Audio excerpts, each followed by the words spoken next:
आज की ताजा खबरें। भाजपा से छुटकारा चाहती है अब जनता, अखिलेश 11 सितंबर 2023। Today news. भाजपा से छुटकारा चाहती है अब जनता, अखिलेश। लखनऊ न्यूज। समाजवादी पार्टी के राष्ट्रीय अध्यक्ष अखिलेश यादव ने कहा है कि घोसी के उपचुनाव परिणाम के जरिए जनता ने साफ संदेश दे दिया है, अब वह भाजपा की संवेदनहीन, लोकतंत्र और संविधान विरोधी सरकार को और बर्दाश्त नहीं करेगी।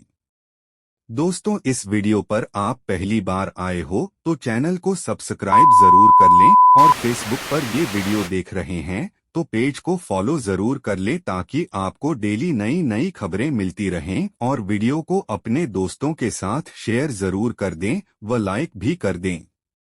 अखिलेश यादव ने शनिवार को जारी बयान में कहा कि भाजपा की नीतियों से जनता में आक्रोश बढ़ रहा है। जनता भाजपा सरकार से छुटकारा पाना चाहती है। भाजपा सरकार के सत्ता से हटने से ही महंगाई और बेरोजगारी से निजात मिलेगी। 2024 के लोकसभा चुनाव में जनता भाजपा को उसके झूठे वादों की सजा देगी। सपा प्रमुख ने कहा कि भाजपा सरकार की गलत आर्थिक नीतियों से महंगाई लगातार बढ़ती जा रही है। महंगाई की मार से आम जनता त्रस्त है। कैबिनेट की बैठक कल, अहम फैसले होंगे। लखनऊ। मुख्यमंत्री योगी आदित्यनाथ ने मंगलवार को कैबिनेट की बैठक बुलाई है। इस बैठक में कई अहम प्रस्ताव पास कराए जाने की तैयारी है। इसमें धान खरीद नीति को मंजूर कराया जा सकता है। इसके साथ ही विधानसभा के विशेष सत्र के बाबत निर्णय हो सकता है। प्रीपेड स्मार्ट मीटर खरीदे जाने पर सवाल। लखनऊ उपभोक्ता परिषद के अध्यक्ष अवधेश कुमार वर्मा ने 25,000 करोड़ की लागत से उपभोक्ताओं के परिसर में लगाने के लिए खरीदे जा रहे 4G तकनीकी के प्रीपेड स्मार्ट मीटर पर सवाल खड़े किए हैं। परियोजना जब 10 साल के लिए है तो 5G तकनीकी के मीटर क्यों नहीं खरीदे जा रहे हैं? अब जिलों में भी ई-ऑफिस प्रणाली लागू होगी। अभी केवल सचिवालय में पूरी तरह लागू हो पाया है ई-ऑफिस, मंडलों पर भी होगा फोकस। लखनऊ न्यूज। प्रदेश सरकार राज्य भर में सभी सरकारी कामकाज को पूरी तरह ई-ऑफिस के जरिए करने की तैयारी में है। इसलिए शासन स्तर पर यह व्यवस्था लागू होने के बाद निगाह अब जिलों व मंडलों में स्थित सरकारी दफ्तरों पर है। इसके अब जिलों में सरकारी काम में तेजी आएगी और पारदर्शिता के साथ काम होगा। भ्रष्टाचार पर भी रोकथाम हो सकेगी। हाल में कन्नौज जिले में पूरी तरह ई-ऑफिस लागू हो चुका है और उसी हिसाब से वहां कार्यालयों में फाइलों का मूवमेंट हो रहा है। अब जिलों में सभी कर्मचारियों के ईमेल आईडी जनरेट कराने का काम शुरू होगा। उसके बाद उनका प्रशिक्षण होगा। इसके अलावा मंडल स्तर पर काम कर रहे सभी सरकारी विभागों में भी यही व्यवस्था लागू करने की तैयारी है। इससे एक तरह से सरकारी काम में पेपरलेस व्यवस्था लागू होगी। असल में मुख्यमंत्री योगी आदित्यनाथ ने 2018 में पूरे प्रदेश के सभी विभागों, जिलों, मंडलों में ई-ऑफिस व्यवस्था लागू करने के आदेश दिए थे। इसके तहत चरणबद्ध तरीके से काम शुरू हुआ। हाल में मुख्य सचिव दुर्गाशंकर मिश्र ने इसे सभी जिलों व मंडलों में लागू करने को कहा है।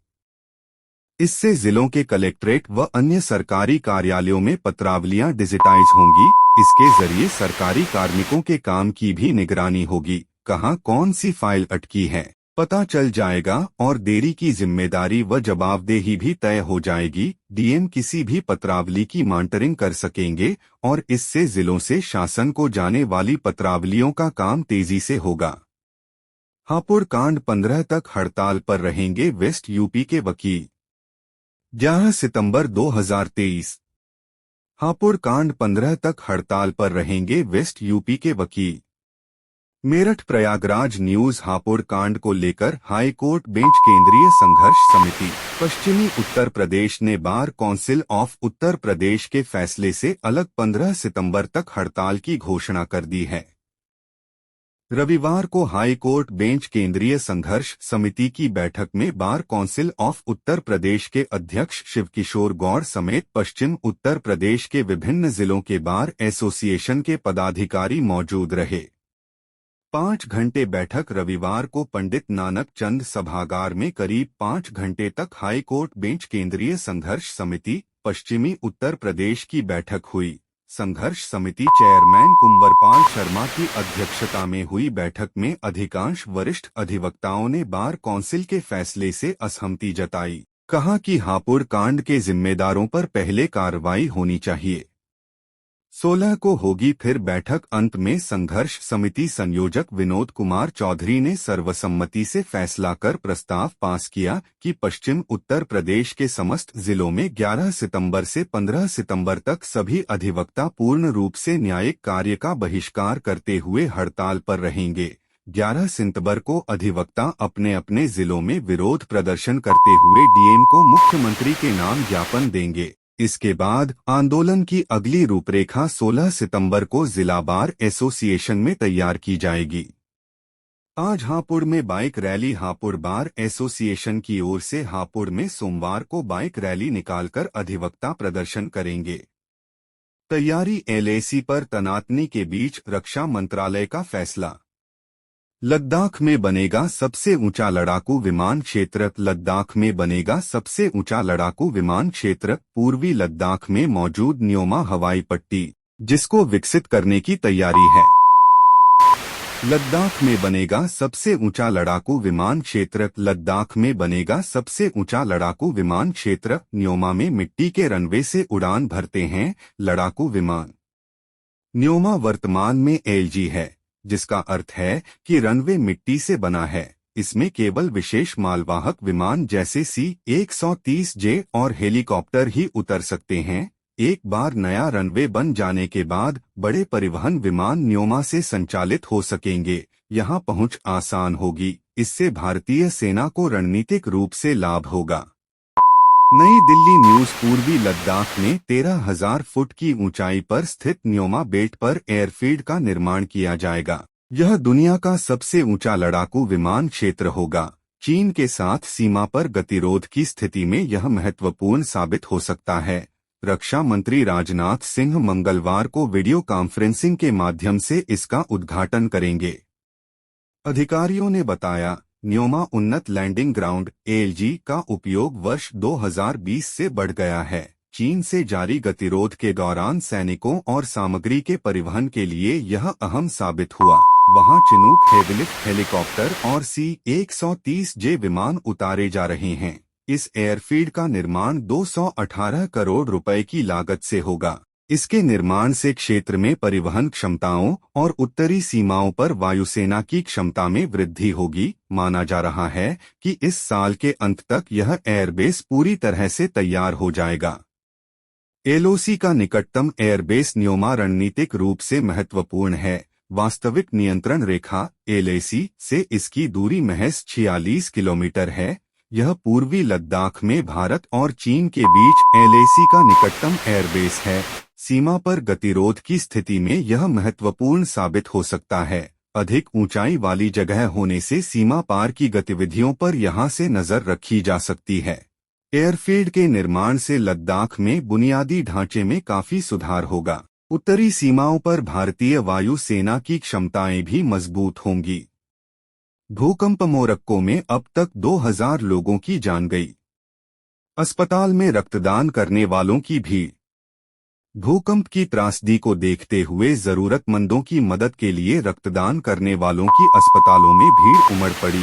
लोग घायलों की मदद के लिए अपनी ओर से हर संभव मदद की कोशिश कर रहे थे। कई अस्पतालों में इतनी भीड़ रक्त देने के लिए जमा हो गई कि अस्पताल कर्मियों को लोगों से वापस लौटने का अनुरोध करना पड़ा।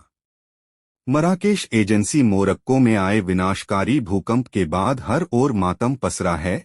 अब तक 2012 लोगों की मौत हो चुकी है। इस त्रासदी में 2509 लोग घायल हैं, जिनमें 1404 की हालत गंभीर है।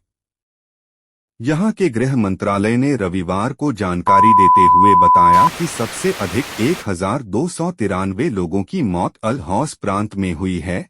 भूकंप के बाद मोरक्को सरकार ने 3 दिवसीय राष्ट्रीय शोक की घोषणा की है। भूकंप से हुई तबाही को देखते हुए नई दिल्ली में G20 शिखर सम्मेलन में पहुंचे नेताओं व पीएम मोदी ने मोरक्को को मदद की पेशकश की है। एटलस पर्वत के सभी गांव तबाह। भूकंप से एटलस पर्वत श्रृंखला की पहाड़ियों के पूरे गांव नष्ट हो गए हैं। यहां के लाहसेन में रहने वाले मौले इब्राहिम ने बताया कि इस आपदा में उसकी पत्नी और 4 बच्चे मारे गए हैं। बचाव कर्मियों ने लाहसेन की 3 बेटियों के शव उनके घर के मलबे से बरामद कर लिए, लेकिन अभी तक उनकी पत्नी और बेटे के अवशेष नहीं मिले हैं। कई गांवों तक अभी भी बचावकर्मी नहीं पहुंच पाए हैं। आंख में आंसू लिए अपनों की कब्र खोद रहे लोग। इस त्रासदी में मराकेश प्रांत में ज्यादा हानि हुई है। यहाँ कई परिवारों को भूकंप में मारे गए अपने परिवार के लोगों की कब्र खोदते देखा गया।